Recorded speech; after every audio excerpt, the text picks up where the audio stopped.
il nous faut maintenant, dans cette dernière conférence, rassembler tout ce parcours de compréhension de ce que c'est que ce qu'il y a derrière le mot énergie, aussi bien dans le domaine scientifique que dans le domaine commun, que dans le monde des pratiques énergétiques, pour essayer de voir comment opérer un discernement en se servant de cette connaissance. D'abord, on l'a vu,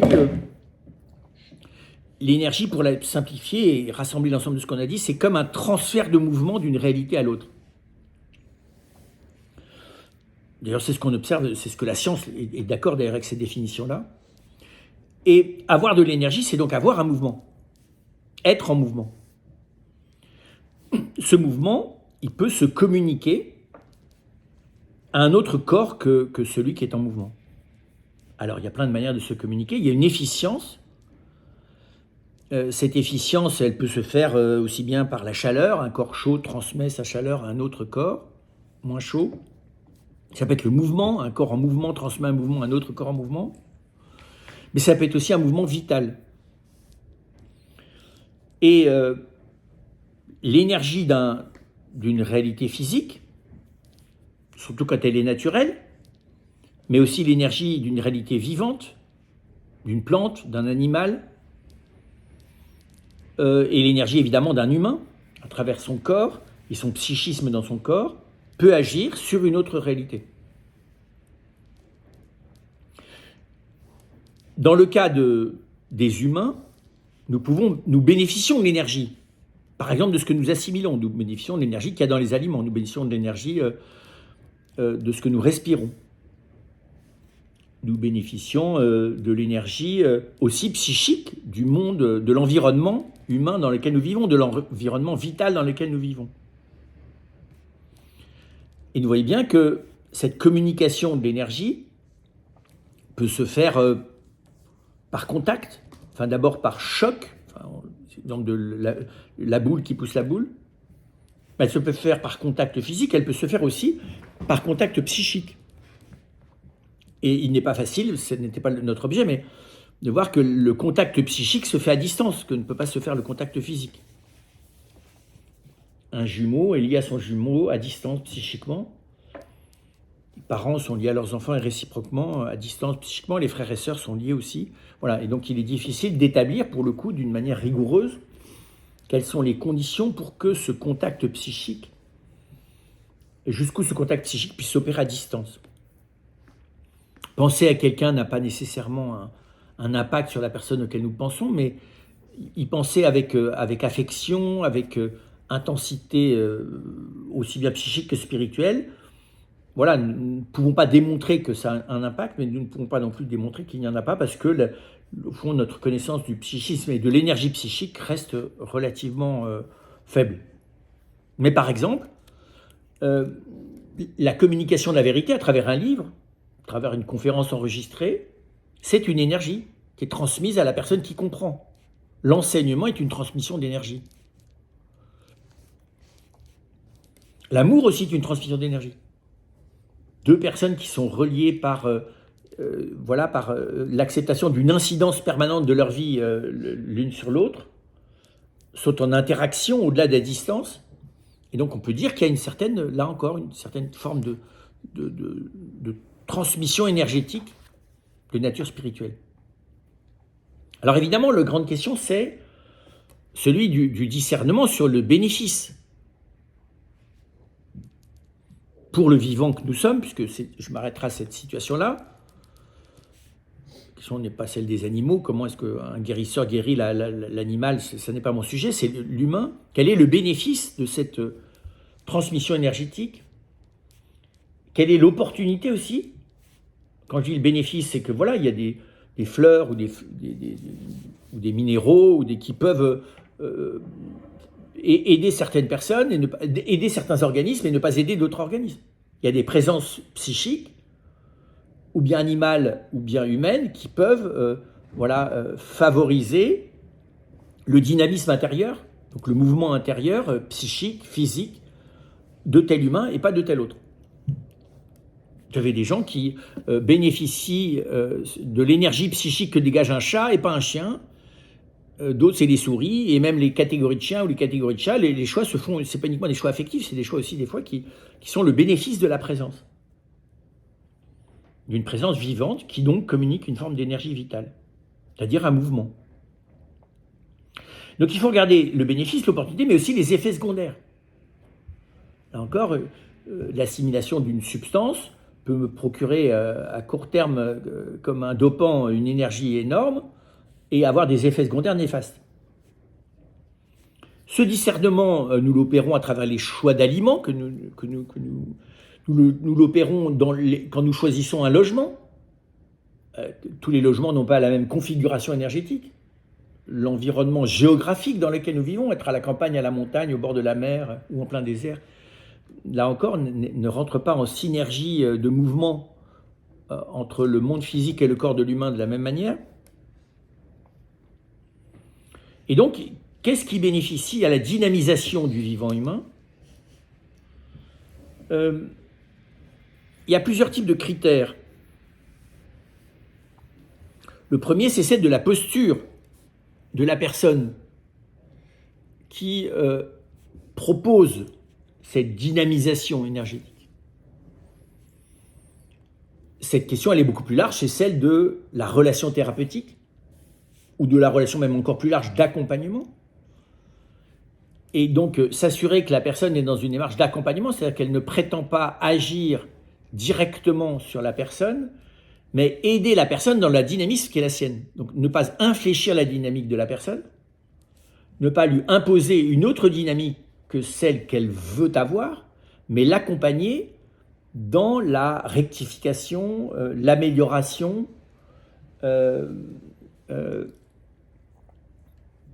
ou le soin de cette dynamique énergétique de la personne. On sait d'ailleurs que c'est déjà vrai de n'importe quelle médecine, plus le soigné ou le patient ou la personne qui bénéficie du médicament ou de la thérapie est elle-même coopérante de ce qu'on lui propose comme aide pour retrouver ou améliorer sa santé, sa compréhension d'elle-même, son équilibre psychique, plus ce travail de thérapie ou d'accompagnement est efficace. C'est vrai aussi dans l'accompagnement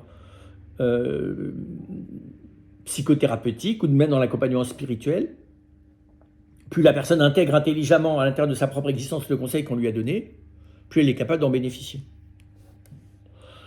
Et donc, le premier discernement, c'est cette relation d'altérité, dans laquelle la personne qui propose ce soin énergétique ou cette thérapie énergétique ne cherche pas à induire sa propre manière de voir, de faire et de mobiliser son existence sur l'autre, mais l'accompagne à l'intérieur de son propre choix, du propre discernement de la personne elle-même, sans non plus céder à la tentation de laisser croire la personne soignée qu'on est un demi-dieu, un guérisseur absolu, voilà. Et donc il s'agit la relation d'altérité, c'est d'être aussi dans la vérité de ce que l'on peut apporter, de ce que peut apporter ce soin par les fleurs, les pierres, les bains de mer, la fréquentation de l'animal, la psychothérapie, voilà, ou le conseil spirituel qu'on lui donne.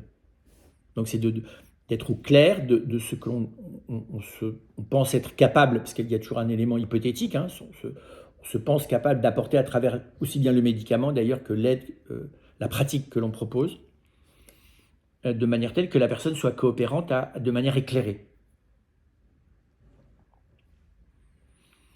Ensuite, évidemment, c'est d'éviter la prétention à résoudre les problèmes comme ça. On accompagne la personne dans l'évolution de la manière dont elle accueille sa propre problématique, qu'elle soit psychique, physique, spirituelle, humaine, organique, et dont elle va elle-même s'engager vers une voie d'amélioration, éventuellement de guérison, de rééquilibrage, de prise de conscience plus profonde.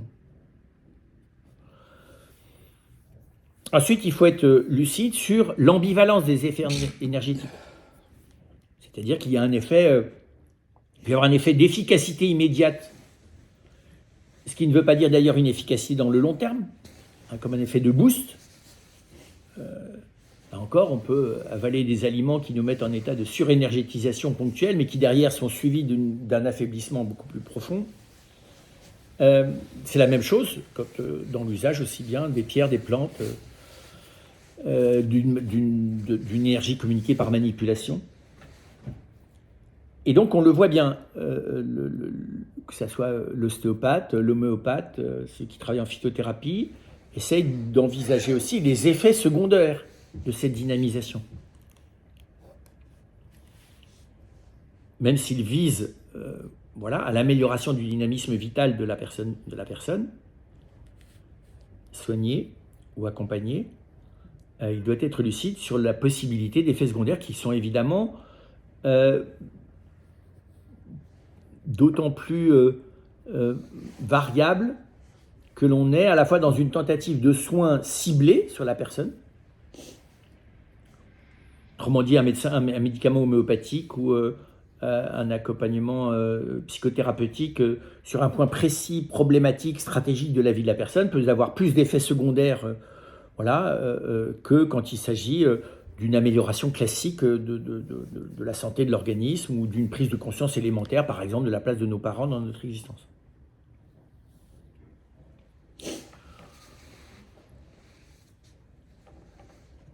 On peut dire aussi que, du coup, fort de ça, pour s'en tenir précisément à cet enrichissement de la dynamique du vivant par un mouvement qui lui vient de l'extérieur, il faut, on l'a vu, que l'intervenant soit au clair avec les limites, non pas de son pouvoir, mais du pouvoir de sa compétence, ou du pouvoir des moyens qu'il propose.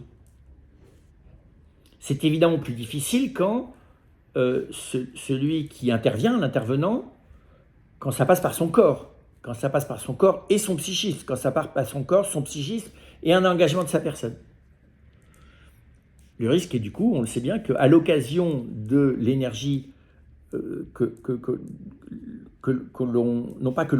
l'on communique à l'autre, par lesquels on essaye d'embrayer sur l'énergie d'autrui, pour être plus précis, pour améliorer la dynamique d'autrui, parce que c'est plus de l'ordre de l'embrayage. Il ne s'agit pas de mettre de l'alcool dans le moteur, mais plus d'essayer de régler mieux, d'être là pour... c'est comme de rajouter de l'AdBlue, un peu d'améliorer, de permettre d'apporter un élément de carburant qui va s'inscrire dans la dynamique même de la personne. Évidemment, c'est plus difficile et il faut que l'intervenant soit capable de se distinguer et même en partie de dissocier, de mettre au clair les motivations premières et secondaires qui sont les siennes vis-à-vis de la personne, par exemple être trop dans le désir d'améliorer sa situation par rapport à la pratique qui est la sienne. Autrement dit, il ne faut pas que la motivation de l'intervenant vienne induire dans le patient ou dans le récepteur quelque chose qui n'est pas aidant.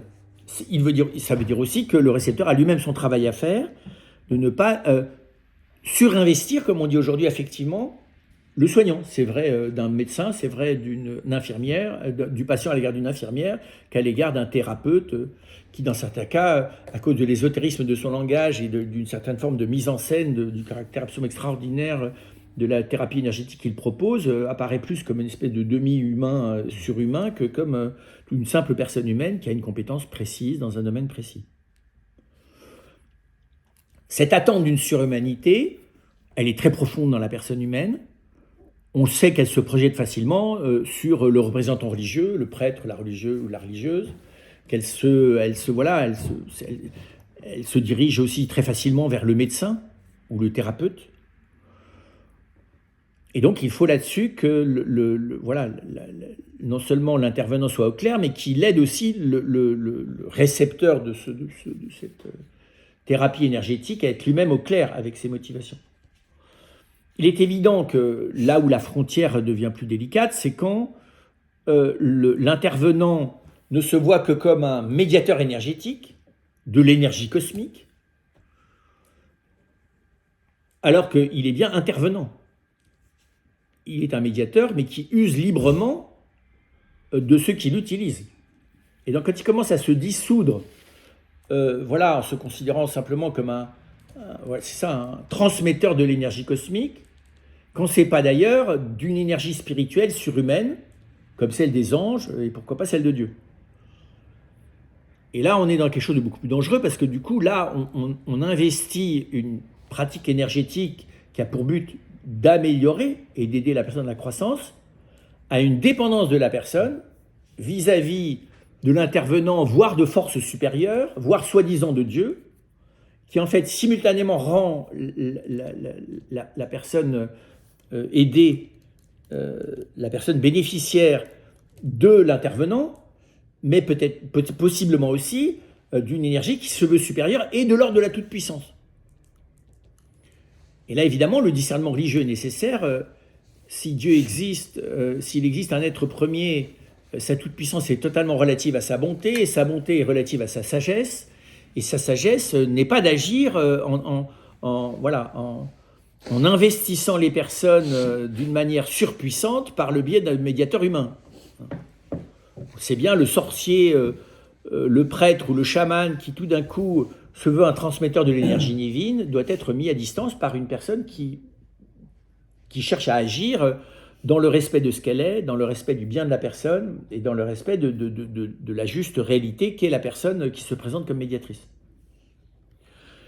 Donc voilà, là il y a un travail, et donc ce travail, on voit bien, il est peut-être moins lié à des pratiques. Alors, du nouveau, une pratique qui intrinsèquement se revendique de l'action des anges, de l'action des démons, de l'action des esprits ou de l'action du divin à travers manipulation énergétique, est évidemment immédiatement suspecte.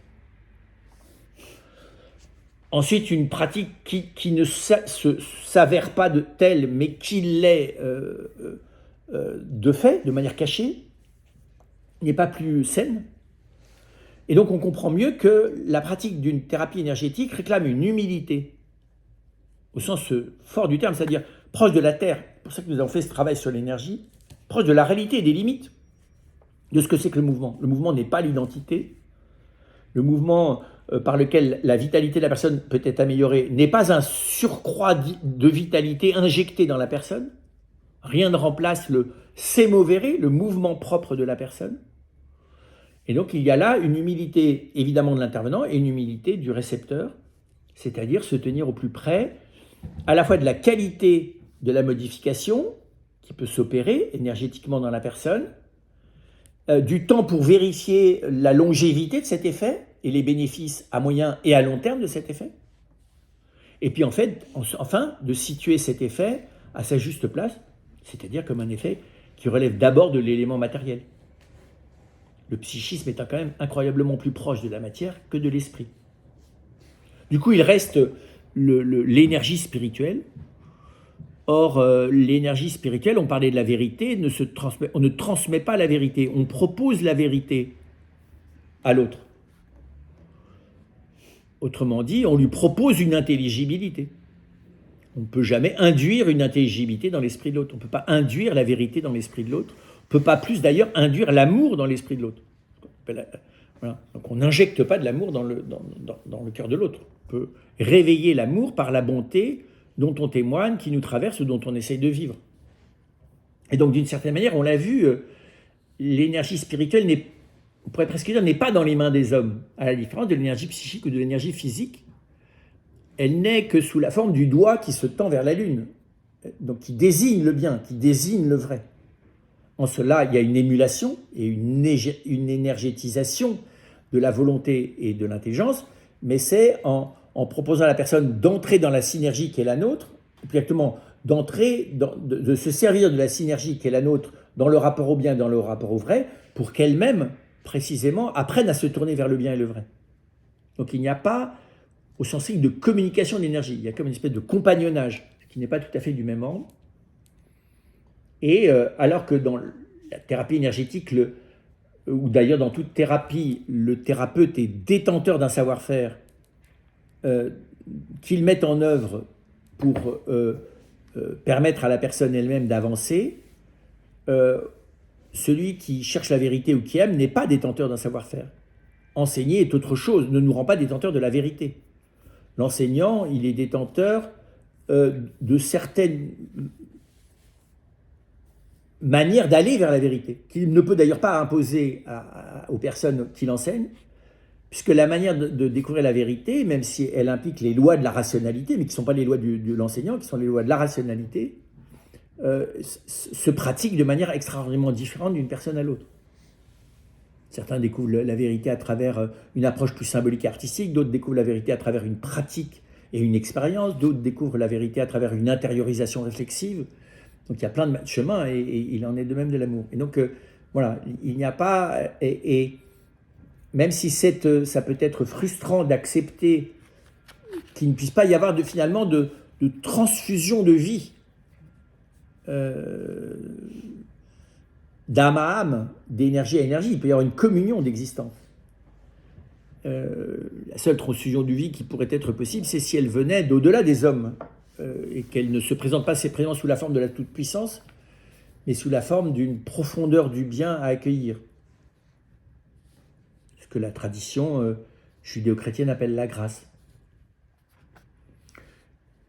Et donc, on peut finir en disant que dans une civilisation post-judéo-chrétienne, où précisément la nostalgie de la grâce, la nostalgie de l'action de Dieu, la nostalgie de l'action sacramentelle, la nostalgie d'une proximité résurrectionnante, redonnant de l'espérance, renouvelant complètement la vie intérieure des gens est présente, qui ne relève pas d'abord, bien sûr, ni du prêtre, ni de l'Église, mais de Dieu lui-même, et qui, si elle passe par les hommes, ne peut en être aucun cas comme revendiquée comme étant détenue par les hommes, on comprend que la problématique des thérapies énergétiques, c'est d'investir cette attente, de risquer d'investir cette attente, et de ne pas, comme d'ailleurs les pratiques énergétiques dans le monde de l'animisme ou du chamanisme, est souvent associée à une dimension spirituelle, religieuse, où les démons, les bons esprits et les mauvais esprits sont en jeu. Il s'agit, pour le coup, fort de la science et de la philosophie, d'assainir et d'objectiver la richesse et les limites propres de ce type de pratique pour qu'elles puissent précisément se pratiquer de manière plus saine et au bénéfice des personnes. Donc la question là, c'était, quelqu'un me posait la question, pourquoi je dis que le psychisme est matériel ? C'est évidemment par comparaison avec l'esprit. Le propre de l'animal vivant que nous sommes comme humains, c'est que la matière est vivante en nous. Et le psychisme est inséparable de cette matière vivante. L'affectivité, c'est la réactivité du vivant sensible et sensoriel que nous sommes au bénéfice, au caractère bienfaiteur ou malfaiteur de l'objet rencontré. Autrement dit, le psychisme, c'est une stratégie de positionnement du vivant que je suis face aux objets que je rencontre pour que, si possible, avec des fois d'ailleurs des erreurs très profondes, mais si possible, selon la perception et la représentation que j'en ai, que ces éléments puissent bénéficier à mon bien et m'éviter le mal. C'est ça le psychisme. Et donc le psychisme, ce que je veux montrer, c'est qu'il est très proche de l'animal vivant que je suis. C'est en ce sens que je dis qu'il est beaucoup plus proche de la matière que de l'esprit. L'esprit ne relève pas de la matière. La volonté spirituelle, l'intelligence spirituelle, l'identité spirituelle, le jeu de la personne humaine, notre personne humaine implique l'âme et le corps. Et notre esprit existe dans le corps. Mais il y a quelque chose dans notre esprit qui ne relève pas de la nature du monde matériel. Alors que le psychisme relève au sens large du monde matériel. D'un monde matériel vivant, animé, mais d'un monde matériel. Autrement dit, les animaux, on va parler plus simplement, les animaux ont un psychisme, et notre psychisme est proche du psychisme animal, il est plutôt d'ailleurs beaucoup plus déséquilibré que celui des animaux, mais entre l'animal et nous, comportementalement, il peut y avoir des analogies, notamment sur le plan psychique, mais sur le plan de l'identité, il y a, n'ayons pas peur de le dire, un infini entre nous, c'est-à-dire des êtres de nature dont l'identité est de nature spirituelle, et des êtres qui sont des êtres matériels, mais autodynamisés, que sont les vivants, que sont les animaux. Et évidemment, comme l'esprit comme tel ne peut s'exercer qu'en se servant de la vie psychique et de la vie physique, nous avons du mal à l'identifier comme tel. Par exemple, le choix de quelqu'un ne relève en rien du psychisme. le fait que le chouka aille à son chouka, comme dit Aristote, c'est-à-dire qu'on aille à ce qui nous ressemble, ou on aille à ce qui nous fait du bien, ou à ce qui nous est utile, ça c'est animal. Mais le choix de la personne dans ce qu'elle est, au-delà d'ailleurs du fait qu'elle me soit agréable ou désagréable, c'est impossible. L'animal n'est pas capable, à force de courage, d'affronter un beaucoup plus dangereux que lui et qui risquerait de le mettre à mort, exactement comme David le fait face à Goliath. Ça ne relève pas, pour le coup, de la logique du vivant animal que nous sommes. Alors, ensuite, il ne faut pas rêver que cet esprit prenne totalement le dessus. La preuve, c'est que nous avons besoin, pour que cet esprit puisse trouver son chemin, de nous servir intelligemment et de veiller avec attention, bienveillance et soin sur notre dynamique affective et notre dynamique corporelle. Et c'est là que la thérapie énergétique, aussi bien pour la matière qui est la mienne, pour la plante qui est en moi, que pour l'animal qui est en moi, a besoin de cette énergie. On pourrait dire d'ailleurs que les médicaments, les plus chimiques qui soient, sont aussi énergétiques, bien sûr. Parce que la molécule chimique, elle comporte en soi précisément un mouvement propre qui va modifier le mouvement de l'organisme humain qu'il ingurgite, qu'il assimile, pour que ce mouvement vienne opérer un assainissement, un rétablissement, une amélioration qualitative de l'organisme. Et si je soulignais ça aussi, c'est pour dire que précisément, il y a une induction mentale comme il y a une assimilation physique. On peut injecter à quelqu'un un produit, mais on peut aussi lui injecter une émotion. Alors qu'au sens strict, l'esprit ne relève pas. On n'injecte pas sa compréhension dans la tête de l'autre, ça se saurait. On peut l'endoctriner et lui injecter un modèle conceptuel, mais c'est très étonnant, on ne peut jamais lui injecter de la compréhension. C'est très d'ailleurs difficile. Comme disait ce grand professeur, je peux vous donner l'intelligible, mais pas l'intelligence. Et donc ça montre la pauvreté, exactement d'ailleurs comme voilà, on peut aimer incroyablement quelqu'un d'autre, si cette personne ne s'ouvre pas au bien que nous sommes, cet amour n'a pas d'effet sur l'autre à part de l'énerver. Et donc la personne a une capacité d'enrichir vitalement autrui, selon une énergie spirituelle, mais sur la base d'un choix qui est un choix d'altérité qui en aucun cas ne peut être imposé ni d'une part ni de l'autre. On ne peut pas être le prédateur du bien qui est autrui, ça ne marche pas non plus. On ne peut pas s'injecter autrui dans la bonté qui est la sienne à l'intérieur de soi. On ne peut que vivre d'une rencontre qui est en plus une rencontre et une forme de communication de vie qui ne peut être que chaque fois renouvelée, qui n'est même pas acquise. On ne peut pas s'installer en état de transfusion sanguine d'identité à identité, ça ne marche pas. À chaque fois, il faut la rencontre, ce qui est extraordinaire.